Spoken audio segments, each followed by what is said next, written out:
اور شہر میں عورتیں گفتگویں کرنے لگیں کہ عزیز کی بیوی اپنے غلام کو اپنی طرف مائل کرنا چاہتی ہے اور اس کی محبت اس کے دل میں گھر کر گئی ہے، ہم دیکھتی ہیں کہ وہ کھلی گمراہی میں ہے۔ پھر جب زلیخا نے ان عورتوں کی گفتگو جو حقیقت میں دیدار یوسف کے لیے ایک چال تھی سنی تو ان کے پاس دعوت کا پیغام بھیجا اور ان کے لیے ایک محفل مرتب کی اور پھل تراشنے کے لیے ہر ایک کو ایک ایک چھری دی اور یوسف سے کہا کہ ان کے سامنے آؤ۔ جب عورتوں نے ان کو دیکھا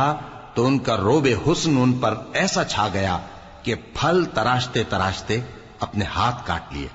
اور بے ساختہ بول اٹھیں کہ اللہ پاک ہے، یہ آدمی نہیں،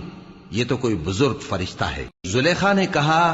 تو یہ وہی ہے جس کے بارے میں تم مجھے تانے دیتی تھیں، اور بے شک میں نے اس کو اپنی طرف مائل کرنا چاہا مگر یہ بچا رہا، اور اگر یہ وہ کام نہ کرے گا جو میں اسے کہتی ہوں تو قید کر دیا جائے گا اور ذلیل ہوگا۔ یوسف نے دعا کی کہ پروردگار، جس کام کی طرف یہ مجھے بلاتی ہیں اس کی نسبت مجھے قید پسند ہے،